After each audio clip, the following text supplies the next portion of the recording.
Ito ang nakakagulat.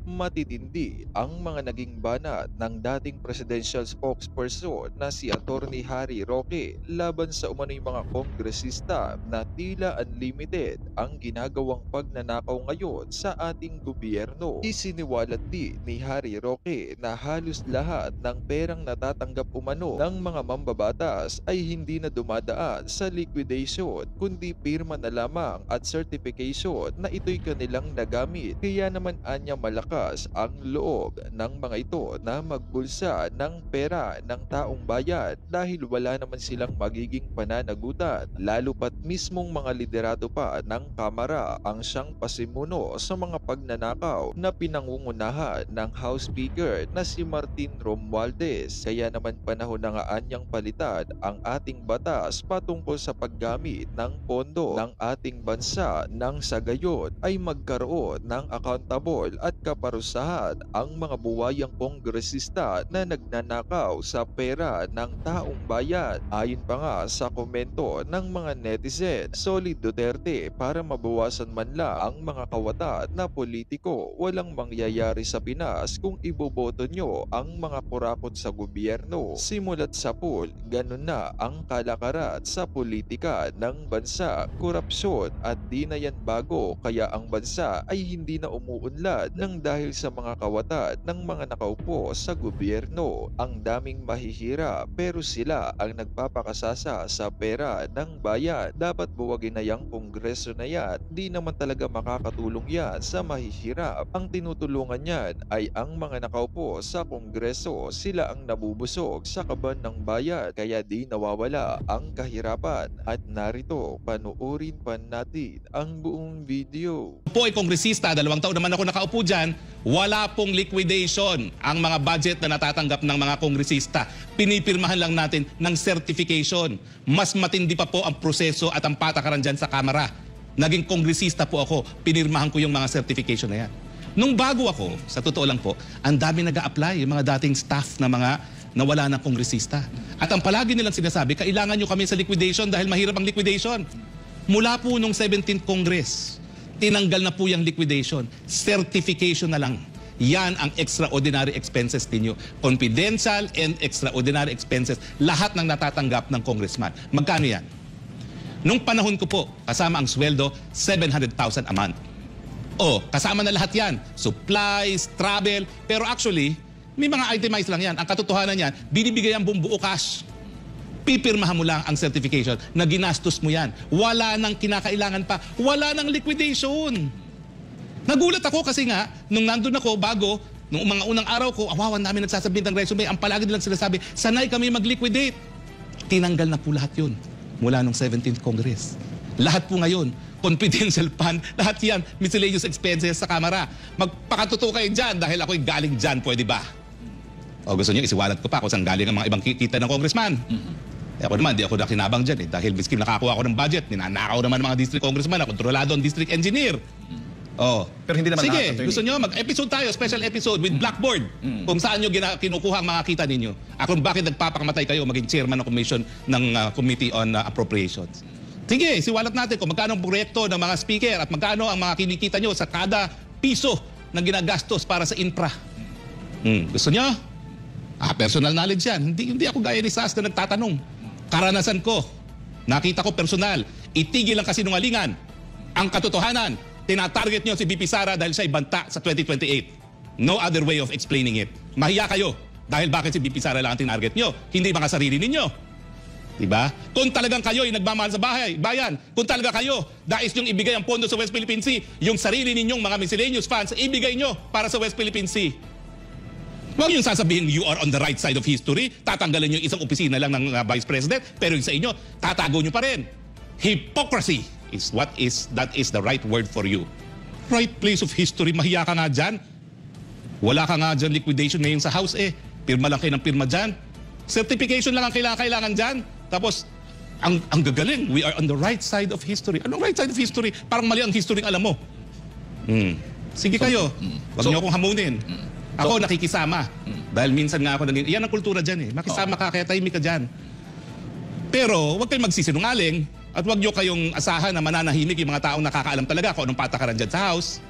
Magpakatotoo po tayo lahat. Lahat kayo, kinakailangan nyo niyang confidential fund. Bakit? Lahat kayo mga politiko namimigay na kung ano-anong pera kung kani-kanino. Pipilayin nyo lang yung kalaban, kaya tatanggalan ninyo. Pero at least si BP Sara, wala pong aligasyon yan na magarbong buhay. Ang bahay niya sa Maynila, inupahan. Oh, wala namang aligasyon na meron siya mga magarbong bahay. Wala man lang nagsasabi na kinukurakot niya. O kayo, gusto niyo ba mga congressman? Siwalat natin lahat. Tigil po ang hypocrisy. Magpakatotoo kayo lahat dyan. At saka, dapat sundin natin yung tinatawag na nilang due process of law, equal protection of the law. Kung tatanggalin ang confidential funds dahil kinakailangan doon sa West Philippine Sea, lahat tanggalin. Huwag mag-single out ng isang opisyalis lamang dahil pag nag-single out, obvious na mumuliti ka. At pwede ba, sa panahon na pumutok na naman ang labanan sa Israel at Middle East, na alam natin na baka magdoble na naman ang presyo ng gasolina dahil dyan, itigil na muna yung pamumulitika. Ako, umakit ako sa entablado ni PBBM na talaga ang pamilya, linabanan ko. Bakit? Dahil naniwala ako na sa dami ng problema ng COVID, ng Ukraine, kinakailangan talaga yung pag-iisa na yan. Bakit yung sisirain yung pagkakaisa na yun? Hindi naman kayo umakyat dyan sa entablado na yan. Itigil yan, mahiya kayo. Sa panahon na ang daming paghamon, uunahin nyo ang inyong mga personal na ambisyon. Nasaan ang kaluluwa ninyo? Meanwhile, pwedeng magdoble na naman ang presyo ng gasolina. Uunahin nyo yung, idadivert nyo yung issue dahil wala kayong magawa sa pagtaas ng mga presyo ng bilihin. Pupuruhan nyo yung kalaban nyo sa 2028. Mahiya kayo! Bagay, wala naman talagang hiyanan sa politika. Ito, pag-usapan na po natin itong bagong hirit at banat na naman ito ni Barbers. At saka, alam nyo, itong si Barbers parang lumalala. Dito nakikita mo talagang ginawa lang nila itong pagdinig ng mga vloggers para talagang gipitin. Wala ho silang direksyon Ito papaliwanag ko natin, papakita ko sa inyo kung paano talaga mabubuking itong mga congressman na ito. At mismo nga ho yung nag-i-interview sa kanya ay tila na naguguluhan sa mga sagot niya. Panoorin po natin panoorin natin itong hirit ni Barbers kasi alam nyo, importanteng maunawaan natin to. Bakit po? Tandaan natin, there's a bigger picture pagdating ho dito sa panggigipit sa vloggers. Ang picture po nito ay tungkol ho ito sa impeachment, tungkol po ito sa budget, tungkol po ito sa kampanya sa 2025 kasi nga po gusto po nilang yung kanilang kandidato po ang manalo at para ma-impeach po si VP Sara Duterte at ang gusto po nila ay hindi na humapansin yung budget. Paano ho nila gagawin yan? Sino po ba ang mga maiingay? Walang iba kung hindi po yung mga tinatawag nilang vloggers o kaya yung mga political vloggers na tinatawag namin. Sana din po maunawaan natin na hindi lamang ito yung panggigipit na simpleng panggigipit. Ito hoy, napakahalagang panggigipit ho na ginagawa nila at kailangan bigyan natin ng pansin. Kailangan ho namin ng tulong ninyong mamamayan na marinig nyo itong nangyayari kasi nga tulad nga nung isa, di ba ho? Yung ginawa dun sa isa kay Jun Abanes is ang ginawa sa kanya ang kaso ay cyber libel pero bakit may search warrant? Alam niyo pinagtatanong-tanong ko po yan. Kasi ako din po ay may kaso po ako ng libel. So tinatanong ko, ano ba yun? Karapatan ba na kunin yung cellphone? Yan po ba ay legal? At ano po ba ang bakit may ganyan-ganyan? Pati laptop, hindi pinayagang i-exit man lang daw yung mga e-wallet niya. So napaka-importante yung maunawaan natin ito. Yun ay panggigipit to the point para ho matakot yung ibang mga vloggers na bumanat pa po. Diba? So sana ho panoorin ho natin ito dahil dito makikita nyo. Ipakikita ho natin hanggang dulo ho. Ipapakita ho natin kung ano ho ang katarantaduhang ginagawa na naman itong kamera na ito. Panoorin po natin. And we are now joined by Surigao del Norte 2nd District Representative Ace Barbers to discuss the latest developments in the House Tri-Committee hearings on the online spread of fake news and disinformation. Welcome to Morning Matters, Congressman. Hi, good morning Gretchen and good morning to all our televiewers. Magandang umaga po sa ating mga kabayan. Let's pick up from the latest hearing, that second hearing on fake news. PDP Laban is accusing the Tri-Committee of harassing the vloggers and influencers by summoning them to this probe. Some vloggers say that this is a trap to have them arrested. Your reaction to that? Well, first of all, they have to realize that the objective of this Tri-Com hearing is only to establish a regulatory policy in the use of social media platforms in the country. So ito daw, ang unang purpose lang nito daw ay regulatory para buong bagang para bantayan. Okay? Para ho daw merong standard na tinatawag. Alam nyo, mali ho yan The mere fact na you want to regulate what we are saying is abridging freedom of speech po yun. Di ba kaya nga sinabi ho, wala dapat maipapasang batas abridging freedom of speech o yung hindi pwedeng pigilan ng freedom of speech. Bawal magpasa ng batas tungkol po dito. Yung standard na sinasabi kasi niya, tingnan ninyo ha, bakit yung mga TV daw may standard, may mga media may standard na parang nagbabantay. Pero panoorin nyo, ipapaliwanag ko sa inyo, mali ang unawa niya dito sa pagdating sa standard o yung pagdating sa parang nagbibigay ng patakaran, no? Parang ganun, no? Ito. All of us in the country know that in the advent of the social media, a lot of fake news have been spread, no, all over the country, and disinformation, malinformation, and misinformation are prevalent. So, what should the government do to address these issues? Because it will undermine national security. It will perhaps even to the extent of undermining democratic institutions. So, the government cannot just sit idly and do nothing. So, the TRICOM initiated this investigation of fake news and eventually, in aid of legislation, come up with a remedial legislation. And that's the only objective. Why should we waste our time? What did they say? Entrapment? Or why would we waste our time in detaining them? Alam mo, eto lang ha. Diba kasi para sabihin natin sandali, banat ba, hindi ba kayo mga vloggers ay praning lang dahil na sinasabi nyo kaagad, pinangungunahan nyo kaagad na ipakukulong kayo? Alam nyo, hindi naman po yan galing sa kathang isip. Ginawa nyo yan sa mga taong kalaban ninyo sa politika. Una, doon sa mga nasa opisina ni Vice President. Tingnan ninyo, sinasagot lamang naman po nila yung tanong ninyo. Nang abot ng kanilang kaalaman, anong sinabi ninyo? Sinungaling kayo. Therefore, dapat kayo makontempt. Pero remember, they're just answering according to what they know. Di ba ho? Pero hinusgahan ninyo na sinungaling. Once nahusgahan ka dyan na sinungaling, pwede ka nang ipakulong. Una yun. Kay PIDEA Chief. Yung dating PIDEA Chief, di ba? Ganon din po ginawa ninyo. Hinayaan ninyo magpasko, mag-New Year ata dyan sa kamera. Kinulong din ninyo. Kay Grijaldo. Si Grijaldo nagsabi na ng totoo. Nagsabi na siya ng totoo. Under oath po yun sa Senado. Ibig sabihin, you cannot lie because you are under oath. Di ba? Na siya dun. Nagpasa ng affidavit siya dun. Inamin niya na kinausap siya nung dalawa. Anong ginawa ninyo? Ginipit din ninyo. At sinabi ninyong sinungaling. Di ba? Nakakulong pa hanggang ngayon. May example na po. Alam mo, yan din ang tanong ko sa mga vloggers na inimbitahan ninyo. Bakit to? Tinanong ko sa kanila, hindi ba kayo napapraning lang? Baka naman na pinangungunahan nyo lang itong kamera na kayo ay kukulong, hindi naman pala totoo. Di ba? Yan tinanong ko sa kanila yan eh. Ang sagot nila, marami ng example eh. Ang dami ng example na kinulong. So you cannot say, Mr. Barbers, na walang entrapment na magaganap. Ako, sige, payag ako. Halimbawa, ilagay ninyo sa kasulatan ninyo. Magkaroon kayo ng kasulatan. Ito hamon ko sa inyo. Mangako kayo na hindi nyo ipapakontempt ang mga vloggers. Mangako kayo na hindi porket hindi nyo nagustuhan yung sagot, sasabihin ninyo sinungaling, bastos, o di kaya kung ano-ano pa. Mangako kayo.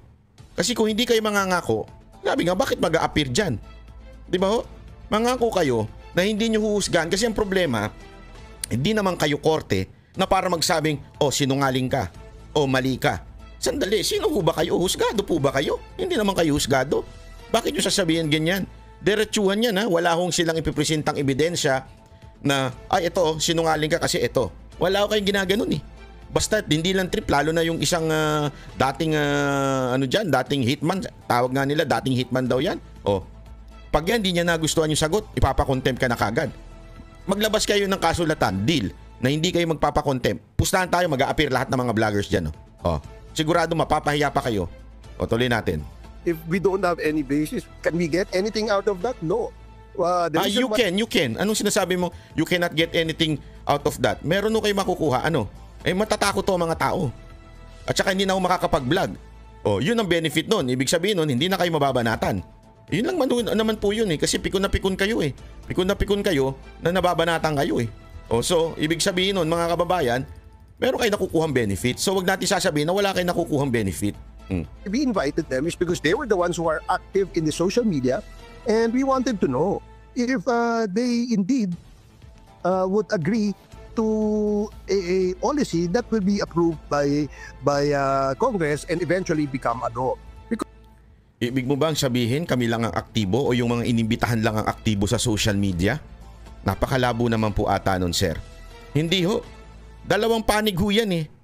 Hindi nyo nga ini-invite yung kabilang panig eh. O, ito, bibigyan ko na example. Yung umamin na binayaran siya daw nga highest paid, si Makagago. Bakit hindi nyo imbitahan dyan? Political vlogger na ho din yan. O, yung iba pang bumabanat at nagpapakalat ng fake news, kahit sa INC pinapakalatan ng fake news, bakit hindi nyo imbitahan? Di ba ho? O, lahat po ng mga Marcos vloggers na ang dami nilang pinapakalat na fake news, hindi nyo iniimbitahan. Tapos sasabihin ninyo, because we are the only one active. At saka sandali, kami lang po ba, mga political vloggers? Bakit hindi po imbitahan yung mga mas malalaki pang kita? Yung mga vloggers dyan o mga influencers. Kasi this is about social media. Mga influencers na ba't hindi nyo silipin sila? Na nagpo-promote ng mga sugal. Di ba ho? O bakit hindi nyo silipin yun? Yun nga ho dapat na sinisilip ninyo eh. Because they're getting money from gambling. Bakit hindi nyo sinisilip? Baka naman po meron kayong interest. Na ako, nagtatanong lamang po ako kasi yung sinasabi mo na aktibo, abay, ang daming aktibo dyan. Oh, yung isa nga dyan, kasama pa nung isa dati. Di ko na lang papangalanan. Aktibo yun. Ano yun? Aktibo nagpo-promote ng sugal. Kaliwat kanan ng billboard doon na may sugal. Bakit hindi nyo tanungin kung magkano kinikita nila sa sugal na yan? Takot po ba kayo sa sugal? Takot po ba kayo sa sugal? O baka naman may interest kayo sa sugal? Ako, nagtatanong lang ako sa inyo ha. Hindi, ito'y katanungan lang ho ito. Pakisagot nga ho ako, Mr. Barbers. Because if they don't agree, then definitely these guys are the purveyors of fake news. They are the ones who doesn't want to be regulated and controlled. No. It is not because purveyor of fake news kaya ayaw namin ma-regulate. No. Ayaw namin makontrol yung sasabihin namin. Hindi pa pwedeng i-regulate ninyo yung sasabihin namin. Hindi ganun ang usapan dito, kapatid. Ano to, lokohan? Re-regulate ninyo? Sasabihin ninyo, ito lang, hanggang dito lang ang pwedeng kritisismo na pwede nyong gawin? Hindi pa pwedeng ganun. Basahin ko ulit sa'yo, Article 3 Section 3. Section 3, number 4. Ito. No law shall be passed abridging, Section 4 pala, Section 4 ng Article 3. No law shall be passed abridging the freedom of speech, of expression, or the press, or the right of the people peaceably to assemble, petition, and government for redress and grievances. Okay walang batas para pigilan ng kalayaan ng pamamahayag. Sasabihin ninyo, freedom of speech is not parang meron niyang hangganan. Oo, that's why we have laws against yung mga nagpapakalat ng mali, tulad ng mga libel, cyber libel, defamation. May batas daw tayo dyan eh. What regulation are you saying now? Diba? We have so much laws na para ho pigilan ang hindi tama, illegal na pagkakalat ng fake news. Meron kahit nga fake news law, meron na rin ho tayo eh. So ano pang kailangan ninyo? What are you going to regulate? The way we talk? No. As a matter of fact, there is a Supreme Court decision na yung putang ina is not a mura. Ito po ay expression. Yan po ay meron ho yan sa Supreme Court. Decision po yan. So yung Supreme Court nga, hindi pinipigilan yung ganun. Bakit yung gusto i-regulate? Ha? Dahil ang gusto ninyo, sinasabi ninyo may mga nanonood na kabataan. Kailan pa kayo naging moral compass ng bansang to? Hindi nyo trabaho yan. Hindi nyo trabaho yan, protektahan ng mga kabataan. Trabaho ng mga magulang yan. Bakit una-una? Bakit siya nanonood? Una-una, lahat ng mga political vlogs, meron kaming kiniklik doon. This video is not suitable for 18 years. Basta, something like that. Kids, meron ganyan. So, ibig sabihin, kung bata ka, hindi mo talaga mapapanood yun. At responsibilidad ng mga magulang yun. Kung sinasabi nyo nire-regulate nyo kami, i-regulate nyo lahat. Ang problema, nire-regulate nyo lang yung mga nagkikriticize sa inyo. Dapat i-regulate ninyo yung mga palamura. Sino ho ba ang pinakapalamurang vlogger? Tanungin ko kayo. Hindi mo kilala. Kayo mga kababayan, kilala nyo. Ayoko nang banggitin pangalan nung na yun kasi ang bantot ng pangalan nun eh. Pero sino ho yung palamura? Nasa Duterte supporter ba yun? Hindi ho. Sino ho ba yung? Dapat nga ang mga binablock ninyo nagpo-promote ng sugal yung mga gambling. Ginagawa nyo ba? Hindi rin. Tapos ang i-regulate nyo lang yung nakikriticize sa inyo. Ano sa tingin ninyo, tingin ng tao? Makatarungan kayo?